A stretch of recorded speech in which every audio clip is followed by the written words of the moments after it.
How's it going, guys? Welcome back to TheBlueShifting and welcome back to ReWrite. So, we're in a bit of a pickle here. We kind of forgot about Kotori for a little while. Apparently, we have brain damage. It sounds like it's not tied to a recent thing, which is what I initially assumed. It sounds like it's actually been a condition that Kotori's been suffering since he was injured when he was younger, when he was trying to help someone out of the tree. Kotori was there. Whether that was the girl who we helped was Kotori or not isn't very clear, but I thought it was. Regardless of that, Kotori made some kind of deal, and I've got this hypothesis that she's somehow working with the weird culty people, and it's all tied to Fae lore. That's kind of a lot of the premise of my assumptions, because it keeps it's been very delicate about not being overt. But the longer we go on, the more Fae and Celtic lore and references it's been getting. And so I'm going to stick with that because I feel like that's the best. And it just makes sense. I love it. So yeah, regardless of that, we had a moment where for some reason our memory of her was suppressed. Whether it was artificially redone because we did have the kind of throwing up thing that we saw Inoue doing with her memories. But it's also fairly clear that we've had issues before. And we kind of reconciled that with our classmates and ourselves, but now we're determined more than ever to find Kotori and figure out what the heck's going on. So, despite all the warnings, we're going right back into the forest. And yeah, there's not really much else to do. Let's see what happens. I feel like we're getting close to the end of this story. And again, we're probably going to end up spoiling a lot more of this game than normal, but that's just the way it goes. When the story is so intrinsically tied to the entire experience, it's hard to really not show it. So we'll talk about it, think about it, and I'll do a little research before I make a final decision on that. I got some, I might send an extra email to the publisher and see if I can get permission, because it'd make me feel a lot better if I did. But they usually don't respond to my emails, so I kind of just gotta go with my best gut feeling. Anyway, let's get to it. The forest is dominated by darkness as dense as the deep sea. A normal person wouldn't be able to walk in these conditions. But with my enhanced senses, it's not that big a deal. The faint moonlight is enough to make the scenery almost whitish to me. In the moment, my eyes are like night vision goggles. And I can hear all sorts of sounds if I focus. My skin has grown more sensitive too. If I press my fingertips into a pile of sesame seeds, I could count them by touch alone. That's impressive, but one of my favorite stories is the Mistborn series by Brandon Sanderson, and one of the they have magical abilities where you ingest metals and you activate them, and kind of evaporate them inside your body, you metabolize them in a way. And as you do, you get an enhancement or an ability of some kind. And one of them is tin, which enhances your senses. But A, it enhances it to a really strong degree, and B, it's all your senses all at once. You don't get to pick which ones. You can't just make your eyes suddenly better. No, you make your eyes better, your hearing better, your sense of touch better. And so he talks about in the story, he describes so well about the just how much uncomfortable, how uncomfortable it is to have heightened senses. He's describing it oh, that's really impressive. But at the same time, that would mean a paper cut would feel way more intense for him because his sense of touch is so strong. Granted, it looks like his ability also comes with a counter for it, he can suppress the enhancements. It's more about if he focuses on them, whether they become more or less expressive. So that means it's not likely the same thing, but it's kind of one of those side effects that can come with enhanced senses. I wouldn't be able to enter the forest at night without these powers, and I'm sure I'll be able to find Kanabe Kotori in the direction my senses are pointing. He's using her full name because he's kind of forgotten his connection to her. That said, I still don't understand what the deal is with her parents. They were apparently the ones who called the school, so they must know something. In any case, the fastest way is to ask her directly. And I also want to sort out some of my own feelings. I still can't help but think of Kanabe Kotori as a stranger. That's the saddest part about this whole thing. I hear the rustling of leaves. I slow down to avoid giving myself away. It came from pretty far away. Whatever it was, I couldn't have noticed me yet. I slowly approach the source. Finally, my eyes make out a reddish shadow. It's a small silhouette. It looks like a small animal. Is it Chibi-Both? But it could be a monster. I approach carefully. Rustle. Has it noticed me? I deploy the wrist blade in the smallest size I can manage. I make it no bigger than an army knife. I haven't cut my wrist, so it takes a bit more for it to become usable. But before I can turn solid, the shadowy form jumps out from the tall grass. Just a rabbit. Seems like I've already reached the area of the forest where animals reside. It looks like reddish because it's emanating heat. I'm like a human thermal scope. Ooh, so his enhanced senses have actually expanded to the point where he's seeing in, well, he's actually like, so it's like thermal scope. Well, the way that works is it's infrared. Like you're seeing in a spectrum where it's a lot, like, because all heated material gives off light. Like your body, it's warm, it gives off light. We just don't see that light. It's not part of our receptors. But infrared, you can see it. Like it's a part of what, like, that's how the infrared cameras work, is they make it easier to spot people and animals because they glow from just the natural heat they generate, causing interaction with the particles that make up their body. Ultraviolet's also a similar way in the spectrum. The idea that like it's source, you can see sources of light that our eyes normally can't pick up on.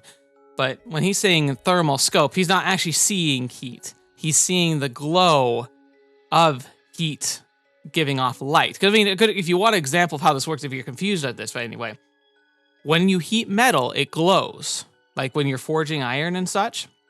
That concept holds true even if it's not hot enough for us to see it. Like a piece of iron is always glowing if you can pick up the right spectrum of light. And as you increase its heat, that the energy inside the material of the metal gets more and more excited, and that means it's giving off like a higher and higher frequency of light. Kind of like how like certain sound frequencies, like either high or low pitch, you can't hear. And then if like it starts low and it creeps up, or starts high and creeps down, there's like a point where you can kind of, it switches to where you can pick it up. That's essentially what our eyes are doing when you heat metal. Once it gets past like, I think it's like 200 degrees, it starts to glow like orange, and then it glows brighter and brighter and brighter.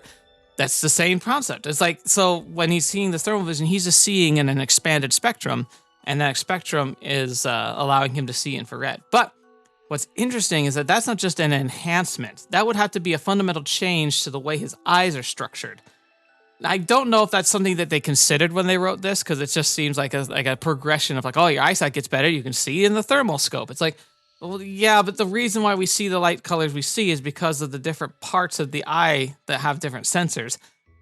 So unless he's spontaneously growing new sensors that are just alien to humankind completely, I mean, possible, but it's not really what it sounds like it's supposed to be. Yay. I'm not sure how happy I am about that. I'm scared of drifting too far away from humanity. I have to hurry. After walking for a while, I climbed a nearby tree and confirmed my location. The city glimmers in the distance behind me. A mix of white and red colors make it look like a chandelier. In other words, it's full of humans and light. In contrast, ahead of me is the distance. I can see an area that emanates a faint green light. The same kind of color as my aurora. Oh, that's not a coincidence at all. It's the same place I saw before. There are many things I still don't understand. But all of the mysteries and secrets seem to have been a lot more intertwined than I'd assumed. I feel like I'll learn everything if I reach that light. I notice a wooden slab half buried in the ground. I try pulling it out. You obtained a bear slab. Okay. Looks like a bear. Not a real bear, but like a teddy bear, like the kind girls adore. It's like, it looks new. Its surface is still smooth. I've seen something like this before. The mammoth. I'm sure it was made by the same person. Okay, so Kotori made this? Why, though? Is it supposed to be a similar purpose, or was she doing it to be, like, because she was bored? You obtained a giraffe slab. They seriously look like animal cookies. There's probably more of these in the area. Maybe she's literally making Shikigami, like, charms. You obtained a hippopotamus slab. I'm impressed I can actually find such small things in the dark. Is it a coincidence? Lion, snake, owl, fox, dog, cat. They weren't all buried together, but I just wanted to summarize my findings. My pockets are full of animals now. It's like I'm in a zoo. The slabs are buried in consistent intervals, painting an arc. That's seeming a lot more purposeful.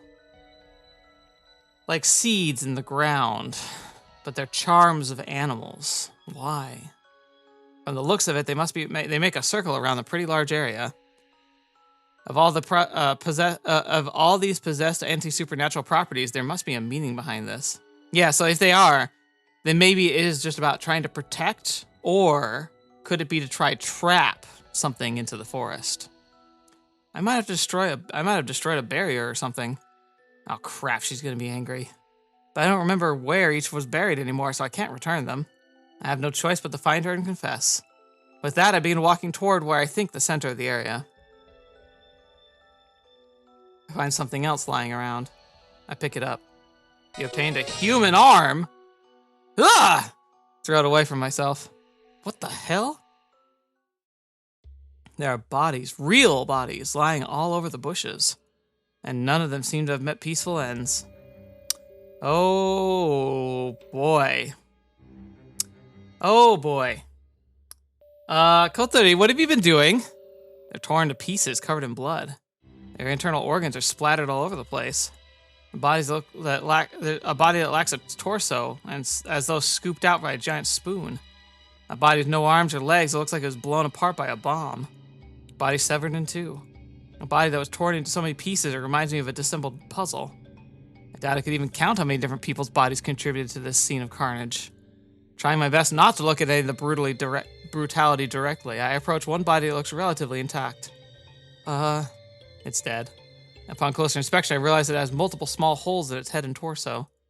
There's no doubt that that's the cause of death. These look like something I'd expect from the green dragon. From the looks of it, some time has passed since they were killed. It's cold out, but I can still smell rot. How does this many people go missing and not cause some kind of uproar? I understand one or two. I understand even maybe a small group of hikers. But he's talking about multiple people. Probably more than 10. We at least confirmed 4. How would this many people get lost in the woods and just go missing and never be reported? Or are these people who are going into the woods to try and find like the mysterious animals, and they're getting caught by the monsters? And then they're spinning stories on the outside saying that they got arrested. But that would only buy time. That wouldn't actually solve the problem of like, hey, there's like a dozen people missing in the woods.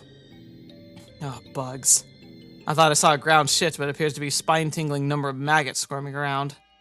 Blood and other liquids must have accumulated in that area. Ugh. I ran into actual dead bodies. I already knew this was serious, but damn. Is Kotori involved in this? Please, no. I don't think she could be. Not directly. The air suddenly warms up as I pass through a specific point. I'm here. This part of the forest feels like it's stuck in springtime despite it being November. The place where I was injured was exactly like this too. I imagine it's the same. Oh, hello. And here you are. You did walk off into the forest after all. In that accident, you were standing there back then too. You were looking down on me. The ribbon woman doesn't approach me, maybe because of all the small animal slabs in my pockets. In fact, she retreats when I try stepping toward her. Are you unable to speak? Could you tell me how you're connected to us? Why are you following me? Is it related to the accident? Nothing, huh? Is Kotori here? There's no way to communicate if I can't get closer. I drop the animal slabs at my feet, and as soon as I do, the ribbon woman stops trying to avoid me. You're not a ghost, are you? If so, then you've got nothing to be afraid of anymore. I approach her. The woman's face is still emotionless. It's just like I described before, a human shape with nothing inside. Its behavior appears completely instinctual, like that of an insect. As though she's exposing the fact that she has no soul. I reach out my fingers to touch the woman. Whoosh. Huh? All my senses let out a scream. Above me, an alarm rings on top of my head. I jump sideways without even looking. I continue to roll until I'm sure my body is concealed by dark bushes. It's like I pushed a dodge roll button in a game or something. I glance at the place I was standing just a moment before. A long stick is standing there like a freshly bloomed plant stem. It descends from the sky like lightning. If my senses hadn't reacted, I would have been impaled from the top of my head to my crotch. Ugh. Wait, if it wasn't a stick, it was an absorption tube. Oh no, the dragon! A straw-like mouth organ that launched like an arrow. And the thing I had traumatized by was scared of the most in the entire world. Hello, you. Welcome back, demon. You. A green dragon appears, just like that? Feel like crying. When you encounter the unbeatable boss of your first fight of a game, your character usually doesn't die. But in reality, losing always means the end. As such, I can't move lightly. A shadow appears above me while I'm thinking of what to do. And being that emanates no heat whatsoever, according to my thermal scope eyes, it proves that it's no living being. An abomination, it looks like a dragon when it extends its wings and tail. A monstrous reminiscent of tropical pitcher plants. I've no doubt that it's a green dragon I saw that night. It shrieks like a balloon leaking air as it attaches itself to a tree trunk. Did it actually collide with the tree and die? Nah, that'd be way too convenient. I already seen it once before, that's just how it moves. And as if to prove me right, the absorption tube, its stinger, promptly lets out a sharp sound. It arcs like a whip as it pierces through the air. Ugh. Bang. It cleaves the tree behind me. Fetch me! It's a projectile on the end of a string, and it can destroy trees? Huh. Holy crap, I only spaced out for a second. I nearly died. I roll as blindly dashed far away from the monster as possible. The power of that whip is insane. It's like a bomb. My insides would have been splattered all over the forest if it actually hit me. I recall the bodies I saw. This explains everything. And on top of that, it possesses an instant kill stab attack. I can't let my guard down with it for even a second. I hide in a relatively safe-looking shadow, a trunk of a tree that's leaning sideways. Though I still don't feel safe considering the strength of the tube stabbing attack. We also, okay, so I was just about to say, like, how is a shadow supposed to hide him? But again, it did seem to have some kind of visual, like recognition system, right? It looked and examined like several of the party members and then chose to attack somebody that it didn't recognize, assumedly. So maybe shadows would work, but if it can see beyond the normal human spectrum, then the shadows wouldn't be very helpful. Don't even have time to slit my wrist. I deploy my blade without it. It's quite uncooperative in a scenario like this. I have to seriously concentrate to even maintain its shape. I really hope it'll form properly this time, as I have no time to even spare at a glance. Luckily, it seems like it's going well. Oh, is it? Having a weapon in hand is a bit of a relief. Well then, Green Dragon remains in place with the balloon body shrunken. Looks weak. I only have one choice! Doesn't feel right. Alright. Project cut to pieces. Okay, let's go. Offense is the best defense. Uh-oh. My forehead is pierced by the stinger and I die. Dead end. Really? What? Wait, what? The hell am I even thinking? I almost killed myself there. That wasn't even a strategy, it's just a bad rush. Well, that's what I was saying from the get-go. Why'd you even pretend? I already know about the dragon's sniping skills. Targeted me with insane precision before, didn't it? Besides, I can't keep up with its attacks even with my enhanced senses. Why did I research projectile weapons? To fight from a distance, duh. I can't fight something like this without good reach. Right, forget about appearances. It might look like a scarecrow thrown together from straws and vines, but it's a deadly threat. You imagine a normal dragon's fighter jet, then this green dragon's more like an attack helicopter. It can float for a limited time by filling its body up with gas. In short, it has an elevation advantage, long-distance weapon, its stinger. As far as I'm aware, no living animal has evolved to float like that. A monster that's unlike any animal on this planet. On top of that, it can use the vine-like wings to attach itself to trees. And once it grabs hold of a branch or trunk, it can pull itself over to it. As such, it can move in tricky patterns that aren't even possible for birds or insects. And it can launch its stinger from any position. If that doesn't make you think that retreat is the best option, then you probably get along well with the bodies from earlier. The green dragon, despite what its shape might suggest, is incredibly flexible within the forest. It's an embodiment of one of the greatest fears of my life. I can't shake away the fear even now. I'm somewhat experienced with Aurora. And sudden noise splits the air, and all my senses flare up. I press the LR buttons and my heart drops, dodging to the side. The tree trunk I'd been hiding underneath ends up skewered by a piece of tofu. What? I act on the idea and come up with a spur of the moment. I release my blade, and I forge a new Aurora in the shape of a ribbon. I throw my hand out in front of me as it forms. A mid-range attack, the ribbon stretches forward. It wraps around the stinger tube and that it pierces the trunk. Freeze! Accelerated solidification. My aurora hardens around the tube, trying it up. All right, that should have sealed its means of attack. Or so I thought, but I suddenly feel a pull. With the strength of at least 50 people, this isn't a fair contest. I can't hold my ground. I don't even have time to destroy my solidified aurora. Seems like I've ended up restraining myself instead of the enemy. I pulled toward the dragon and its stinger. The power of that beast is insane. The tube finally slips out of Aurora's bondage, shattering it into pieces. I feel another attack incoming before I can jump away to safety. Thud. Sound lighter than I anticipated. Definitely underwhelming for an attack that pierced both my body and the tree trunk beside me. That said, it's definitely still lethal. Gah! It happened so fast that my mind hasn't had time to process the pain. I only feel heat, the sensation of having an alien object inside my body. It feels like someone pierced me with a hot metal rod. No way. Where? Where did it even get me? Can't move my body at all. I trail my hand over my back. A long stinger extends from just above my hip. Are you kidding me? I desperately attempt to calm my panicking mind. All right, having your side pierced doesn't mean you'll die, hopefully. I instantly form a single bladed aurora so I can cut the object currently piercing through me. But probably sensing my intent, the stinger instantly retracts. Ah! It hurt more coming out, but now I can move again. I have to run. The spirit woman is standing right beside me. She is looking at my blade, cocking her head. Her position leaves her completely open to the dragon. Run! The stinger launches at us with an explosive sound. This time, it'll definitely prove to be deadly. Oh, is she protecting him? I'm just out of protecting herself? But something unimaginable happens.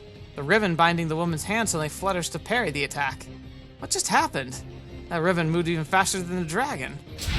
The second attack comes, but it's parried as well. Is she trying to save me? The ribbon woman is standing there like nothing's happening. Having no human emotion, she possesses no fear either. I can't read what she's thinking whatsoever.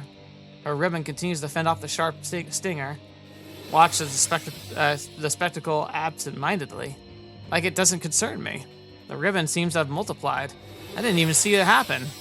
I thought there was only one trying her both her hands together, but it's now split to over a dozen, filling the whole area with undulating red.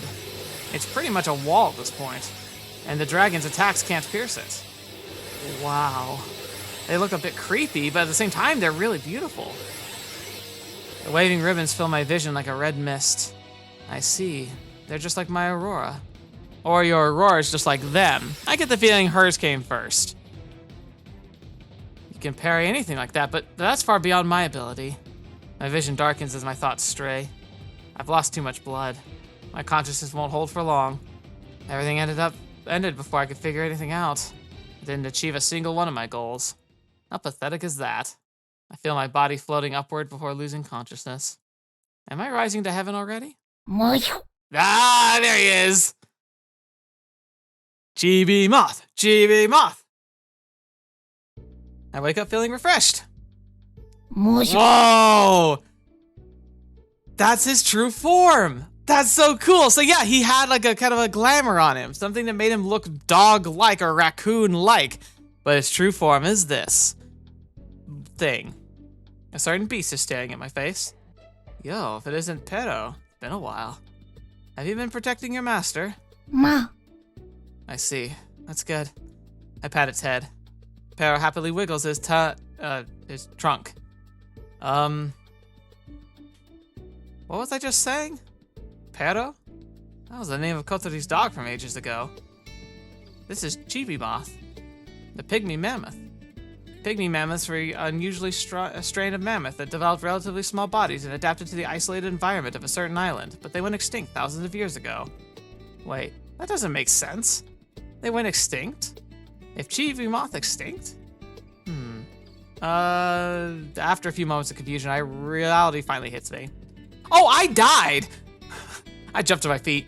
I can recall the green dragon killing me. Am I alive? Or is this a life after death?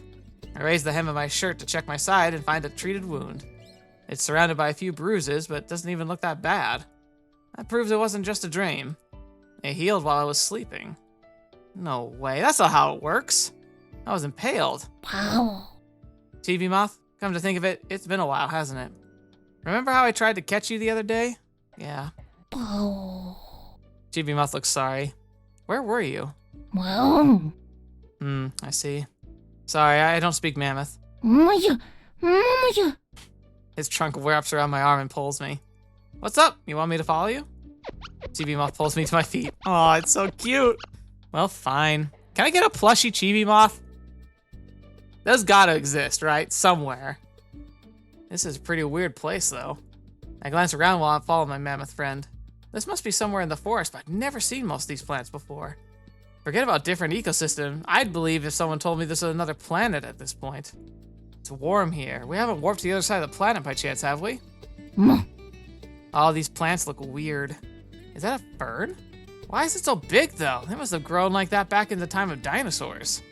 That one looks like a palm tree. It even has some kind of fruit. Its large leaves are covering the area like a curtain.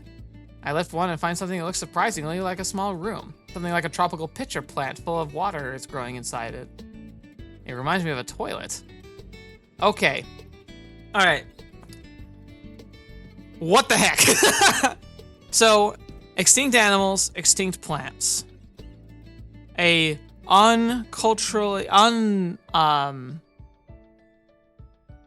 unfitting ecosystem of plants and animals in the heart of the forest. The forest grows really strongly, but this place literally is twisting the laws of nature to make it work, right? And we find a structure for human habitation that was grown as if it naturally set upon there. Almost like it was like forged of the will of the forest. I'm really thinking we're onto something here. Like, these are probably like plants and stuff that were once extinct and now here. It's a cultivation of like a pure core of growth. And it's maintained even temperature-wise by whatever created it, which I'm thinking is Kotori. Again, getting some real strong vibes of Summer Fae here. I don't have many good memories relating to tropical pitcher plants, though. Most of them consist of that dragon thing trying to kill me. I realize the leaf. Maya. Okay, I'm coming. I catch up to Chibi Moth, who's waiting for me a bit further away. This place is seriously weird. Yeah, you're not wrong. It almost feels like someone's home, even though it's outside. Wow. Chibi Moth finally steps in front of a large cluster of leaves the size of tatami mats. You want me to go in there? Maya. What are you up to? I raise one of the leaves. Oh.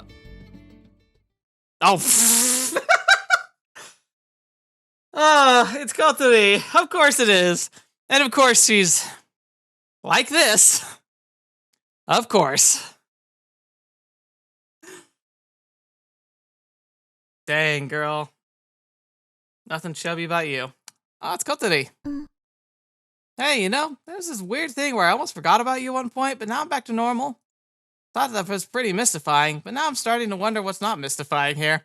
Yeah, I mean, at this point, I can understand him being really dense at this point, because it's like, I kind of died, then I didn't.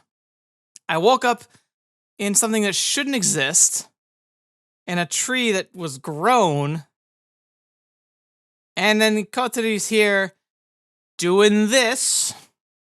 So I must be dreaming, right? Like, it's gotta be that. In any case, a lot of stuff's happened over the past few days. I'd like to talk. Did you see my text? I've been trying to get in touch with you. Kotaru, come on. 見てないけど。 I see. I guess you didn't get any texts in the forest. Well, at least I finally managed to find you. I let out a hearty laugh. This calls for a celebration. Something that looks like a basin made from coconut flies my way. I run. Good boy. I'm sorry. Go home. You know, there were a lot of ways this could have been really awkward, and it's gonna get awkward. Ironically, that was one of the better ways. It really broke the ice. Normally, I would say it's a terrible way to break the ice, but considering everything that's going on, all the implications we have, and about the really dense material we're about to talk to her about, I think it was perfectly fairly reasonable. I made to sit in a tranquil Japanese style, traditional Japanese style. Kotori's towering in front of me.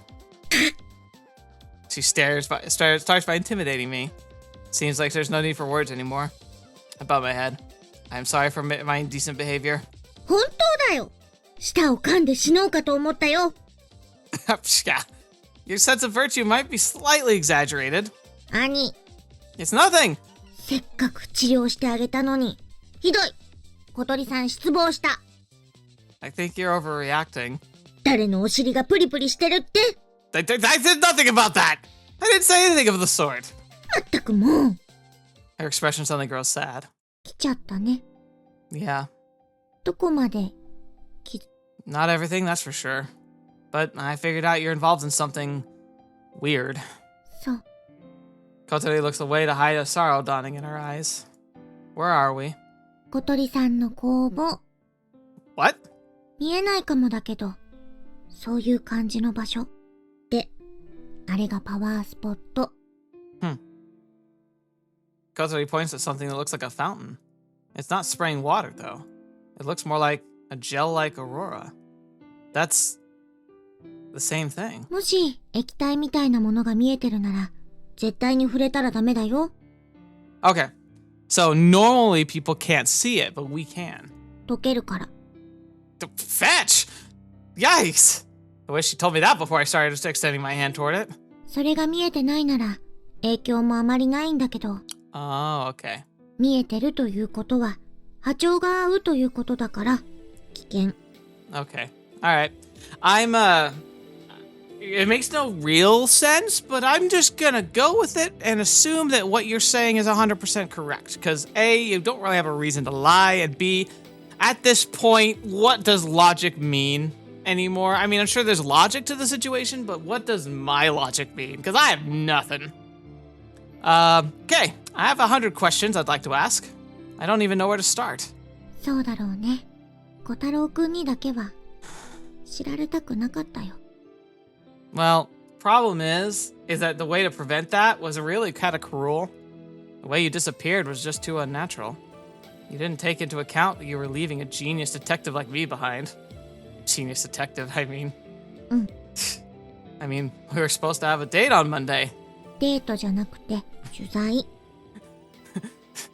Dang it. It's like, oh yeah, that's right. Curses. Huh? Oh. No, wait. I'm pretty sure. 取材。取材の約束はしてた。 That's right.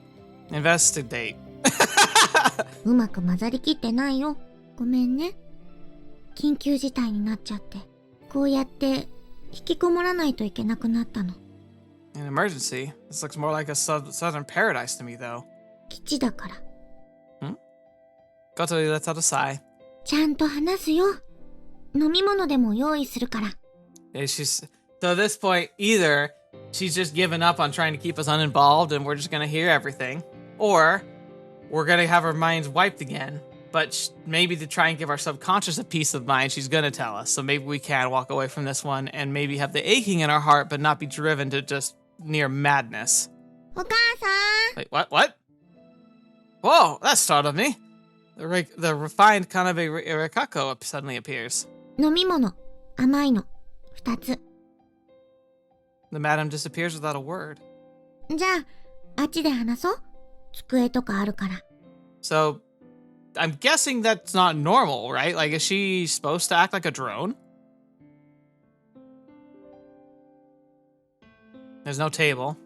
There's nothing here, though. Do I sit on the ground? 今呼ぶから待ってて。 Kotori snaps her fingers, and a table and pair of chairs walk over. Okay, yeah, we're just full in fairyland now. They're made of different sized stumps. Moving their roots, they take the form of furniture. And they stop moving completely. 座って。 They won't bite me, will they? 平気だよ。 Another stump walks over with a pair of mugs on top of it. They contain sweet water. This is delicious. What is it?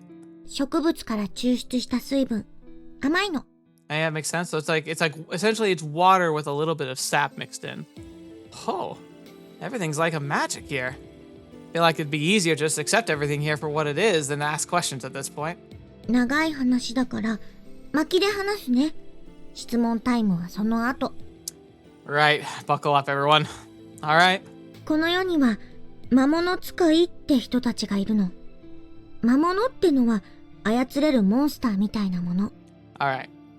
So we kind of got that. I was calling them druids, but yeah, okay. 魔物使いは、ずっと昔からたくさんいてね。集まって、自分たちの存在を秘密にしてる。バレたら大変だから。そんな魔物使いたちの本拠地が、So my Kazamatsuri市。My first question is, was it always in Kazamatsuri, or did they make it their base?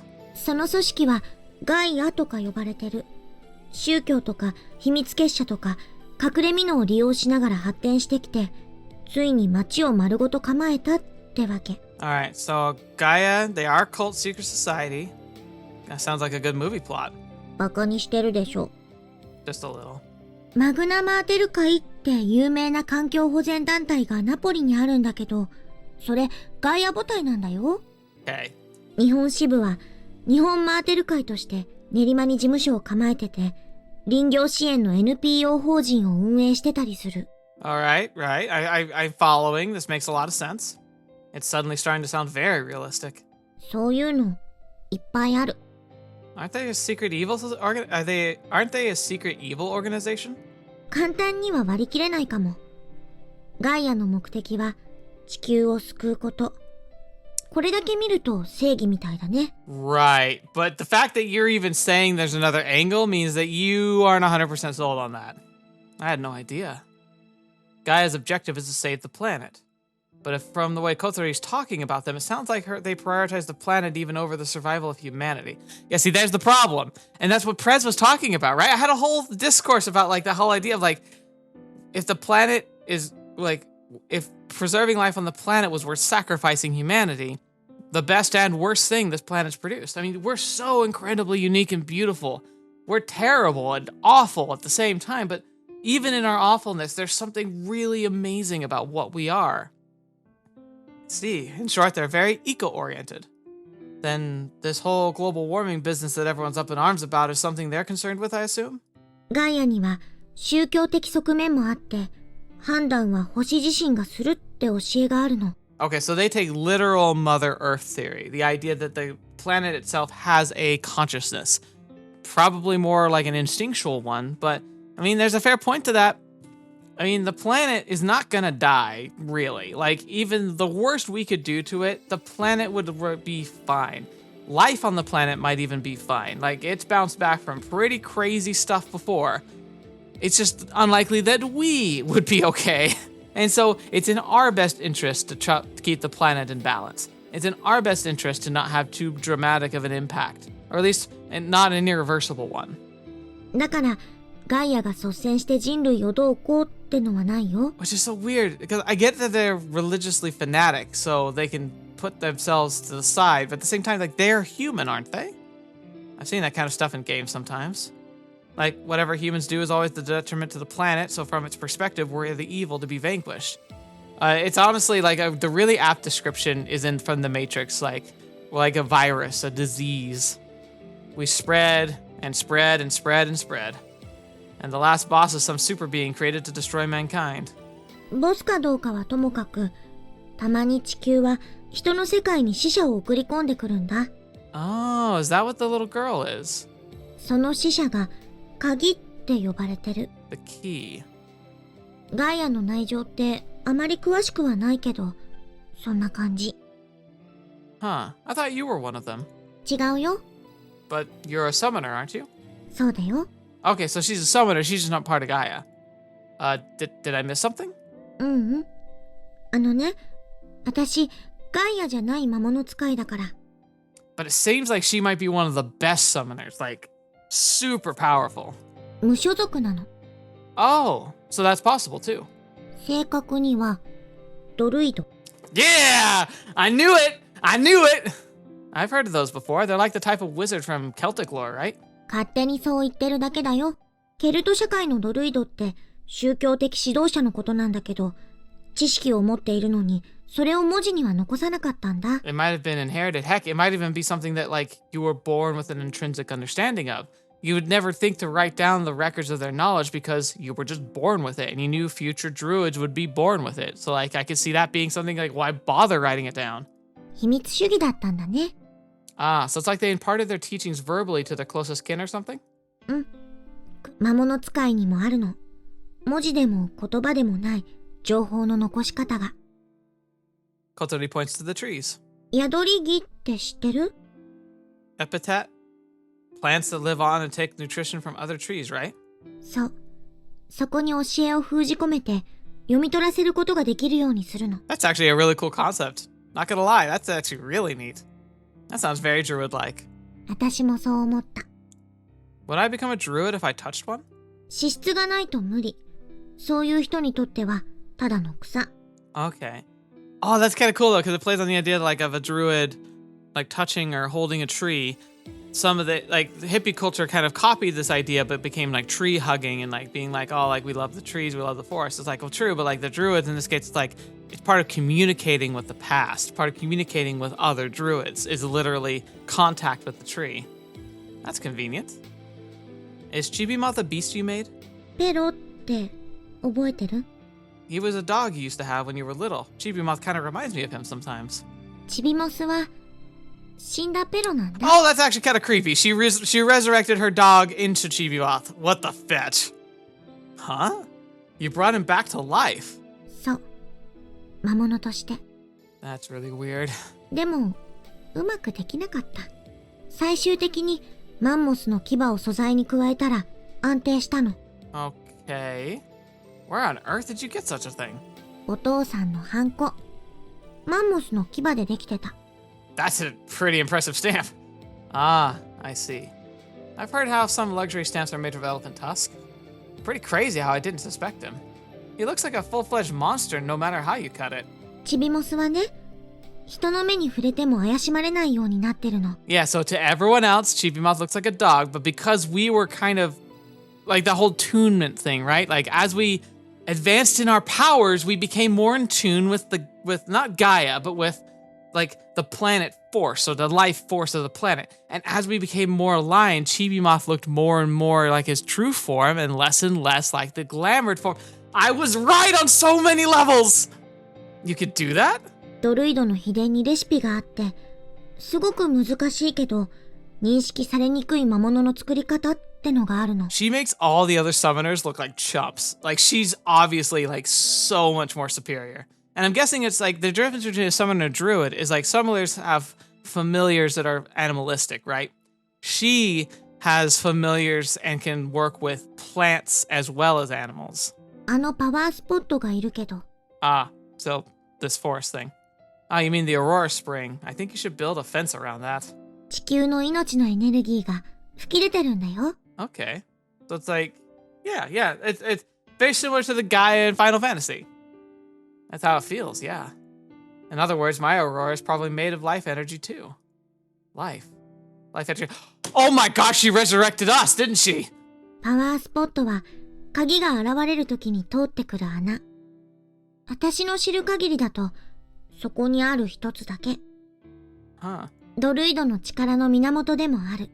ガイアの魔物使いは自分の寿命をエネルギーにして魔物を刺激するから、Okay. そこが一番の違いだね。So normal summoners tie it to their life force, so they weaken themselves to make their familiars. Which I wonder what happens when you kill the familiars. Do they get the power back or is it just lost? And then she's just like, I use the planet. Interesting. What kind of being is this key? わかんない。地球の内側からやってくる存在で、救済者になるかもしれない存在だって。Grant us salvation. 私が宿り木に触れて、ドルイドの知識を得たとき、鍵を守れって要求された。It sounds like a pretty grand being. その子だけど。Oh, hi! Ah! I collapsed. This girl? 鍵の人です。You were fighting a green dragon earlier, weren't you? I'm impressed you didn't get hurt. 地球が作った魔物みたいなものだから、人間の魔物には負けないよ。Oh, so she's a familiar too. But a planet one. But the planet isn't thinking in like... I also think the planet, if a planet has a consciousness, right? Like, I think it's going to be like... You got to think of it in terms like the Ents in Lord of the Rings. The Ents are such aged beings, so long term, that they see the world much slower than most people. Like, the things that make big deals for a lot of the humans and even the elves, they're kind of just passing things. It's like a Thursday for them. It's like, yeah, it sucks, but like, it's probably fine. Like, the things work, things rebuild. It makes them sluggish to respond to like really critical stuff, but at the same time, it's just that timetable. Now, the planet's timetable, like billions of years, all of like even humanity's existence, like isn't it like we're not even a blip. We're like a bee sting for the planet, right? You get stung, and then it starts to spread hives. Like, that's kind of the spot that we are for humanity. It's like if an adult human and the sting from a bee and like the hive starting to spread is essentially how much time the planet is likely feels aware of us. And so it sent this key, but it has no instructions for it, most likely, because it's so big in its scope and desire that its directives would just be enormous. It would be almost incomprehensible. 女の子に見えて、込められたエネルギーが段違いだもの。そもそも、鍵を見ることのできる人がめったにいないんだから。I sure can. But maybe I couldn't at the start. Is it because of my enhanced senses? The keys girl's staring at me for a while, but she soon loses interest and wanders off somewhere. And you're protecting her here, Kotori. そういうこと。 Okay, let me put all the pieces together. There exists a summoner group called Gaia. They control monsters, beasts, familiars, and whatever you call them. Their main base is Kazamatsuri, and they're acting to preserve the environment at all costs. And apart from them, there are also druids like you, but you are on your own, right? 合ってる。 Druids are supposed to protect the key. そう。魔物使いにもいろいろ派閥があるんだと。でも今は、ほとんどガイアに吸収されちゃってるけど。So they used to be a much more diverse group, but they've become like, homogenized. Summoners. なんか質問ある？ Yeah, is one okay? いいよ。 How do you feel about me? The chutzpah. Yeah, I know, right? Kotori, I'm so sorry. I'd really like to know. ライフライン、オーディエンス。Yeah. 50-50, please. This isn't something you can phone a friend about. I want to know your opinion. 嫌いじゃなかった。Why in the past tense? What about the present? 大臣語。Come on. She's totally trying to play this off as a joke. I'm starting to feel depressed. Kotori? You wouldn't happen to be in love with Yoshino or something, right? 違うよ。吉野くんは、ただの吉野くんです。He's best boy. But I get it. Oh, thank God. That was a really scary question to ask. さあ、お昼の準備しなきゃ。Anyway, you're gonna run away just like that? 忙しい。How? You can't be mad at her. Hey, that's unfair. 小太郎くんは適当しといて。And she's gone. Huh. Well, that kind of sucked, but at the same time, it's great. Yeah, my spirit's thinking, yeah, no freaking kidding, man. Mine too. Okay, we're gonna stop here. It's a lot to take in. I'm really pleased that I was on track for so much stuff. That's really cool for me who has like no idea what this game's all about. Oh, I love I can read the room so well. I'm not the best, obviously. And of course, you know, I always say like my predictions can be spot on, but it tends to be like a shotgun. It's like I throw out so many ideas, it's likely one of them's gonna stick. But I feel like I kind of zeroed in on this one really well. Even like the general feel, like Celtic based stuff. Like I feel like it wasn't super obvious about that until like just this last 2 episodes. And even then, I feel like I was already kind of leaning that direction. I don't know if I expressed it very well though, so maybe it doesn't seem that way. I don't know. I'm still very happy. I think we've got a lot of good connection pieces there, and I feel like we're about to get a lot more good information, but there's going to be a lot of downsides. Kotori,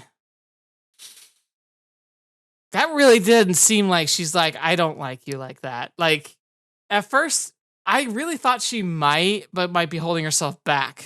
But that last interaction, if that's true, she's playing the game really well to the point where I'm not so sure. I don't know. Mm. Ooh, it's reminding me of some of my crushes. Cause that's the thing. Like I always had like, it's really funny. Cause like I was never dating, was never an issue. It wasn't like I couldn't get a date. Freya, it usually was people who were interested in me. I just wasn't interested in, you know, like Yoshino's like these other girls. It's like, it's just, they're just that. They're just friends. I can't see them any other way. And then the people I was interested in tended to not see me in a way. I was just a friend, you know, like it was a big circle of just like pain. I feel like that's kind of what the Kotori cycle is really looking like now. We'll see. We'll see. Maybe there's hope. Maybe there's hope. Kotaru, I don't know if I should tell you just to hold on or give up. I don't know how you could give up on Kotori. Kotori's so good. Even when she's breaking his heart, she's being hilarious. Maybe that's not a virtue, though. I don't know. Anyway, I had a lot of fun with this one. Thank you so much for being here. I hope you enjoyed it. I certainly did. It was a pleasure being able to record it. Well, that's a much better place to end than last episode. The last episode was really intense, so I kind of like can breathe. So let's breathe. Let's enjoy ourselves. Have a good week. And until the next video we watch me up, see me next. I'll see you there.